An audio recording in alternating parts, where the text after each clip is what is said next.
예, 반갑습니다, 여러분. 레드필 코리아입니다. 이제 오늘은 제가 강의를 런칭하고 그 후속 강의로 제가 첫 번째 영상을 촬영한 날입니다. 그래서 오늘의 주제는 뭐냐면은 만약 당신이 누군가를 지우려고 한다면은 세상이 당신을 지울 것이다입니다. 그래서 원래 제가 생각했던 제목은 끌어당김의 법칙을 말하는 사람이 해서는 안 되는 짓이에요. 자, 끌어당김의 법칙, 우리한테 굉장히 익숙한 단어입니다. 근데 요즘에는 조롱의 대상이 되고 있죠. 시크릿이라는 책이 등장한 지 제 기억이 2007년 그쯤에 원서가 나온 걸로 알고 있는데 이미 10년이 훨씬 넘었고요. 그리고 2019년대에 끌어당김의 법칙을 말하는 수많은 유튜버들이 대거 등장했다가 사라져갔습니다. 이제 그 과정에서 끌어당김의 법칙은 사기다, 유튜버들이 성공파리로 팔아먹는 주제다, 그러한 인식이 사람들 사이에 생겼다는 것을 부정할 수 없습니다. 따라서 이제 끌어당김의 법칙이라는 것은 버려진 개념이고 외면받는 개념인 것 같습니다. 그럼에도 불구하고 저는 오늘 이 첫 번째 시간에 끌어당김의 법칙을 이야기하고 있습니다. 왜냐하면 저는 지금 이 끌어당김의 법칙을 이야기하기에 아주 좋은 시기라고 생각을 해요. 어떤 것이 돈벌이가 된다는 믿음이 팽배해지면은 온갖 사람들이 달려들고요. 그리고 잘못된 정보들, 오정보들이 생겨나게 됩니다. 그런데 그러한 유행이 사라지고 이러한 사람들이 썰물처럼 빠져나오고 나면은 이제 진짜로 귀 기울일 사람들만 남게 되고 진짜로 이 주제를 진지하게 다룬 사람들만 남게 되죠. 그래서 오늘 첫 번째 시간으로 끌어당김의 법칙을 이야기한 사람들이 절대 하면 안 되는 그런 행동에 대해서 이야기를 해보는 것입니다. 자, 이 주제가 중요한 이유가 뭘까요? 제가 왜 이거를 첫 번째 주제로 삼았을까요? 왜냐하면은 우리가 끌어당김의 법칙이 무엇인지 생각해보고 그것을 적용하려고 할 때 우리가 수시로 받는 유혹이기 때문입니다. 그리고 함정이에요. 만약에 여러분이 이 함정에 빠져든다면은 여러분의 삶은 걷잡을 수 없이 힘든 상황으로 빠져들 가능성이 높기 때문입니다. 제가 말하는 그 함정이 뭘까요? 오만함입니다. 오만함. 딱 부러지게 말씀드리겠습니다. 타인의 삶을 부정하지 마십시오. 여러분이 타인의 삶을 부정하게 되면은 끌어당김의 법칙이 100% 작동을 해서 삶이 여러분의 존재를 부정하려 들 것입니다. 이것은 기독교에서 얘기하는 황금률과 원리가 같습니다. 그러면 어떤 원리로 이러한 현상이 가능한 걸까요?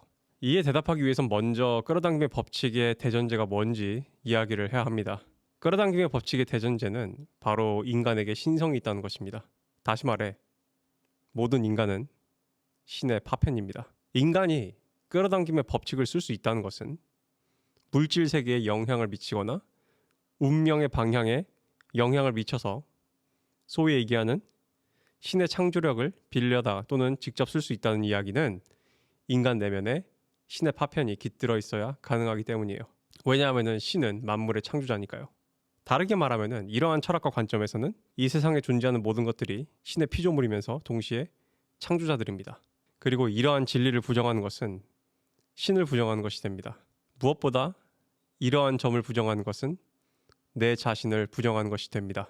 왜냐하면 모든 것은 그 깊은 근본에서 하나이기 때문이고 분리라는 것은 이러한 철학의 관점에서는 환상이기 때문입니다.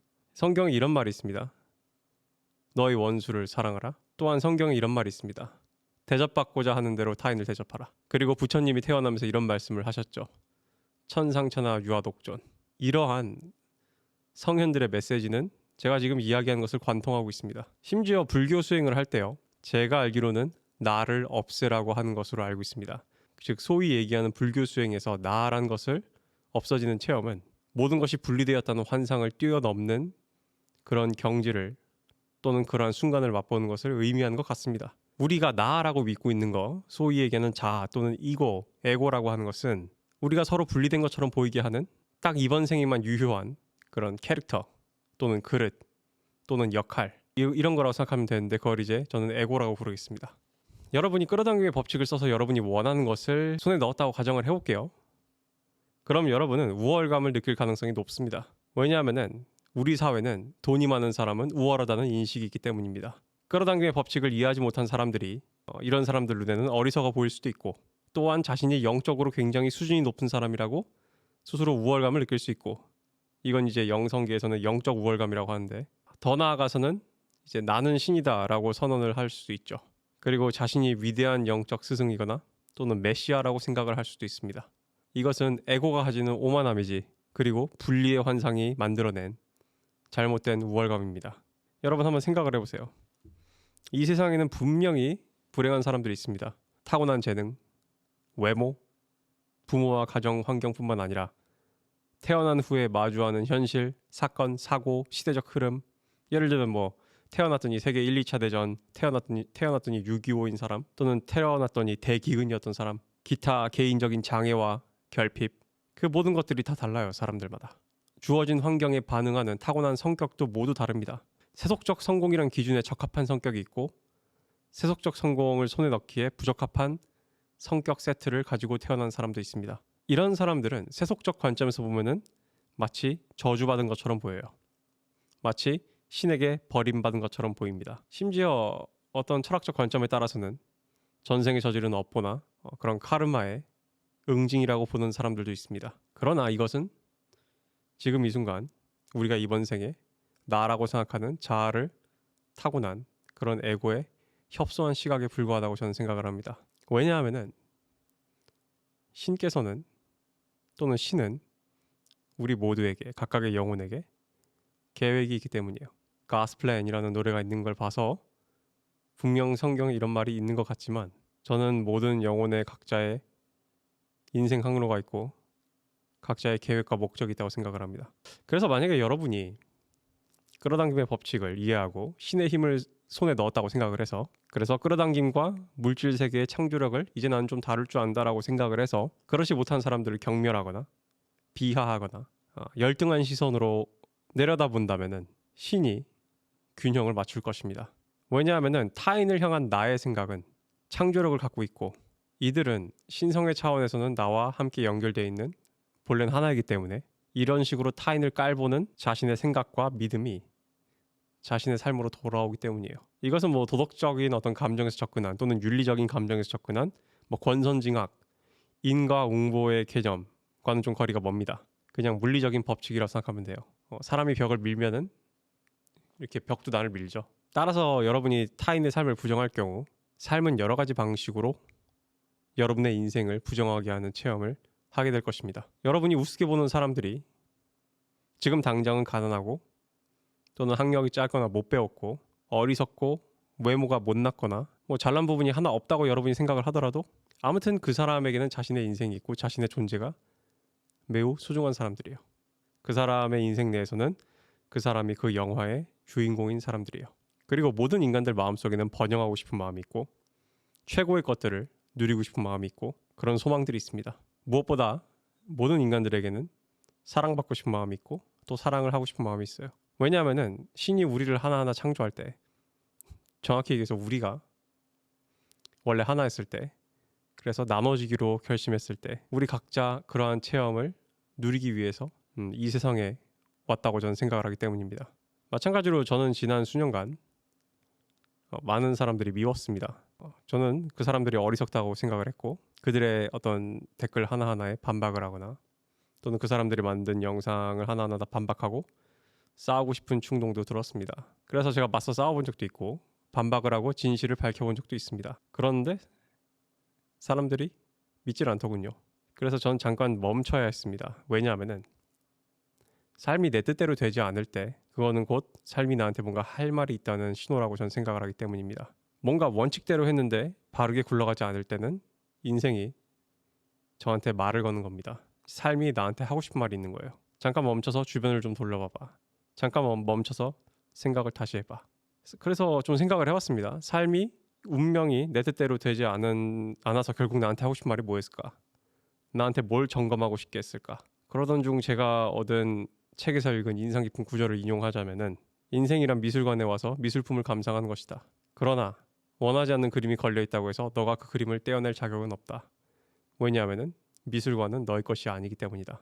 라는 구절을 읽었습니다. 다 일맥상통한 얘기죠. 여러분이 끌어당김의 법칙을 이해하고 그래서 여러분 내면의 신성의 일부를 흘낏 알아채고 이 미술관에서 내가 볼 수 있는 그림이 있구나. 내가 원하는 그림을 고를 수 있구나.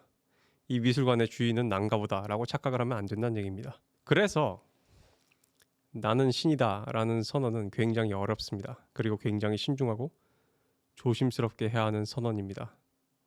왜냐하면은 나는 신이다 라고 선언을 하는 순간 그때부터 타인에게도 신성을 보게 되기 때문입니다. 특히 한국처럼 유물론적인 사고가 많고 우리가 드라마라 부르는 인생에 우리가 사회적 통념 또는 그런 식으로 인간들의 정상적인 반응 양상 세트와 굉장히 삶의 패턴이 달라지게 됩니다. 자기 자신을 신의 파편으로 선언하고 나는 신이다 라고 선언을 하고 내면의 신성을 인정을 하고 그와 동시에 다른 영혼들, 다른 인간들에 대해서도 내면에서 신성을 보겠다라고 선언하는 것은 굉장한 도전입니다. 그리고 굉장히 무거운 선언입니다. 왜냐하면은 가령 범죄자에게서 신성을 보기가 쉬울까요? 특히 여러분이 범죄자의 피해자라면 가령 집단 학살을 일삼는 독재자에게 신성이 있다고 여러분은 받아들일 수 있을까요? 인정하기 어렵습니다. 가령 삶에서 불행한 사고가 발생했을 때 또는 여러분이 모종의 사건으로 감정적인 상처를 받았을 때 이건 다 내가 창조한 것이다. 왜냐하면 내가 내 삶의 창조주기 때문이다. 라고 이야기하기 쉽지 않습니다. 그런데 여러분이 끌어당기는 법칙을 이해하든 여러분이 영성을 공부하고 신성의 내면의 신성을 깨닫든 무관하게 그런 일은 일어날 수 있습니다. 여러분은 엄청난 권능을 얻었다고 생각해서 우리를 둘러싼 이 시스템을 매트릭스라고 부르면서 그거랑 싸우고 그것을 부수고 싶을 수도 있습니다. 근데 제 생각에 이 매트릭스라는 것은 결국 아까 제가 얘기한 미술관이라고 생각을 해요. 나라는 에고, 나라는 작은 에고는 매트릭스의 주인이 아니에요. 다시 얘기해서 이 미술관의 주인이 아닙니다. 큰 그림에서 이 시스템이라는 것은 우리의 집단의식이 창조한 것이고 다르게 얘기하면은 나보다 더 큰 나의 어떤 부분이 창조한 것입니다. 그래서 여러분이 영화 매트릭스의 트릴로지를 보면은 어떤 것을 깨달을 수 있냐면은 결국 네오는 매트릭스를 파괴하지 않습니다. 기계와 공존합니다. 제가 지난 수년간 어떤 중요한 가치에 대해서 한 가지 배운 게 있다면은 바로 조화와 공존입니다. 여러분이 무식하다고 느끼거나 그런 NPC 같은 사람들을 볼 때 그 사람들을 향해서 조롱하고 반박하고 되받아치고 싶은 마음이 있는 건 자연스러운 거예요. 싸우고 싶고 복수하고 싶을 겁니다. 특히 요즘 정치적 이슈가 시끄러운데 이럴 때일수록 더 그런 충동이 들기가 쉽습니다. 신성을 선언한다는 것, 그건 쉽지 않은 길이고 그런 길을 선택을 하게 되면은 매 순간이 도전입니다. 그럼에도 여러분이 제 강의를 들었고 제 강의 2부에서 제가 한 이야기들을 진지하게 받아들였다면은 여러분의 적에게서 에너미, 여러분이 싫어하는 사람들, 혐오하는 사람들에게서 신성을 보려고 한번 시도를 해보십시오. 타인의 내면에 존재하는 신을 부정하는 것은 내 안의 신을 부정하는 것입니다. 그리고 큰 그림에서는 끌어당김의 법칙도 부정하는 것입니다. 왜냐하면은 내 안의 신성의 권능을 부정하는 것이기 때문입니다. 제가 이런 말씀을 드리는 이유는 중요한 건 여러분의 인생이기 때문입니다. 지난 수개월간 DM으로 빨리 유튜브에 복귀해서 뭐 정치 컨텐츠를 좀 해라. 뭐 누구를 좀 밟아 죽여라. 당신이 필요하다. 뭐 무슨 여대에서 뭐 난리가 났는데 좀 와서 좀 밟아 죽여라. 뭐 이런 DM들이 엄청 많이 왔습니다. 근데 제가 그럼에도 이런 말을 하는 이유는 중요한 거는 다시 한번 얘기하겠습니다. 중요한 거는 여러분의 인생이기 때문입니다. 여러분이 미워하는 사람을 이기고 그 사람을 교정하는 것보다 여러분의 인생에서 여러분이 원하는 바를 손에 넣는 게 더 중요하기 때문입니다. 여러분이 끌어당김의 법칙을 공부하거나 여러분이 신성에 대해서 훈련을 한다고 해서 여러분이 반드시 뉴스를 끊어야 되고 정치적인 사안에 대해서 일체 관심을 갖지 않는 것은 아닙니다. 오히려 반대입니다. 그러나 이거는 영상이 길어질 것 같으니 나중에 이야기하도록 하고 지금 당장 제가 드리고 싶은 말씀은 가급적이면 여러분이 싫어하는 대상에 집중하거나 싫어하는 것을 저주하는 것을 좀 지양해보란 말입니다. 왜냐하면은 끌어당김의 법칙이라 부르는 우리가 갖고 있는 그 하나님의 또는 신의 무한한 창조력이 우리가 혐오하고 부정하고 싫어하고 저항하는 대상을 자꾸 우리 삶에서 증폭시킬 것이기 때문입니다.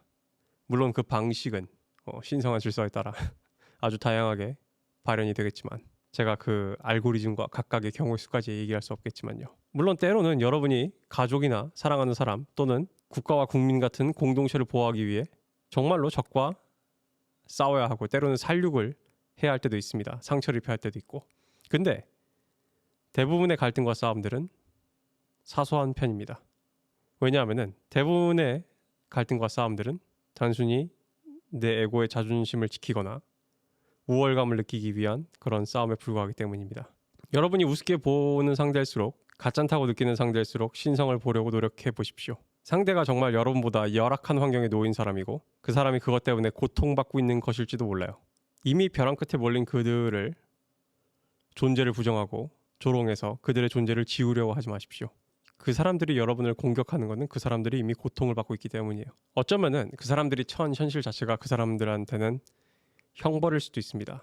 다만 그 사람들이 모르는 것은 그들은 스스로에게 형벌을 가하고 있으면서 자신에게 형벌을 멈출 수 있는 권능이 있다는 것을 모르고 있을 뿐이에요. 지금 벌어지고 있는 어떤 것들을 기준으로 그 사람들을 심판하려는 것을 좀 자제해 보려고 노력해 볼 수도 있습니다. 왜냐하면은 이미 그 사람들은 스스로 카르마를 업을 쌓고 있기 때문이에요. 그래서 저는 웬만하면은 그런 걸 볼 때마다 그 사람들을 위해 기도를 하려고 합니다. 여러분도 기도를 해주세요. 큰 그림에서 신이 정신이 나간 것 같고 이상해 보이는 그런 사람들의 영혼으로 무엇을 하려는지 저의 에고는 알 수가 없습니다. 신의 계획이 뭔지 모릅니다. 그러나 여러분이 그 사람들을 위해 해준 기도는 곧 여러분들을 향한 기도입니다. 왜냐하면 그들의 존재를 긍정해 주는 것은 신성한 질서를 존중하는 것이고 여러분 내면에 있는 신성의 한 부분을 존중하는 것이기 때문입니다. 제가 지난 수년 전부터 방송으로 그런 얘기를 많이 했습니다. 나는 형제가 형제의 파수꾼이 되는 세상을 바란다. 물론 유토피아적인 생각이고 이번 생에 그런 일이 일어날지 모르겠습니다. 예수님이 십자가에 못 박힌 지 2000년이 지났는데 부처님이 등장한 지도 수천 년이 지났고 뭐 우린 여전히 이러고 있지 않습니까? 어쩌면 이제 오늘 방송을 통해서 이제 여러분들은 왜 끌어당김의 법칙이 대부분의 사람들에게 효과가 없는지 이해한 사람들도 있을 것입니다. 끌어당김의 법칙은 작동을 하냐 마냐의 문제가 아닙니다. 그거는 기본값으로 작동을 하고 있는 거예요. 여러분이 그것을 의식적으로 창조하느냐 아니냐의 문제입니다. 다르게 말해서 여러분이 현실을 다시 재창조하느냐 아니면은 그냥 창조된 나도 모르게 창조한 현실에 반응하느냐의 문제입니다. 특히 원한이 있는 사람이 있을 때, 복수하고 싶을 때, 그리고 증오하는 대상이 있을 때 그 대상들이 아니라 자신이 원하는 것에 집중하는 것은 결코 쉽지가 않습니다. 만약에 여러분이 불우한 가정에서 태어났다면 또는 사회나 조직으로부터 배신이나 따돌림을 당했고 버려지고 상처를 받았다면 밝은 인생관을 갖기가 쉽지 않습니다. 왜냐하면 인간들은 대부분 부정적인 상황에 반사적으로 반응을 하게 되어 있기 때문입니다. 그래서 저는 운명이라는 게 생기는 것 같아요. 운명이란 제 관점에서 과거의 업장이 만들어낸 사건들이고 그 사건에 반응하는 과정에서 또는 반응하는 바람에 또 다른 업장이 만들어내고 이런 식의 순환이 반복되는 게 운명인 것 같습니다. 그리고 이러한 순환에서 벗어나지 못하는 게 운명인 것 같습니다. 다시 한번 중요하니까 강조하겠습니다. 타인의 존재를 지우려고 하지 마십시오.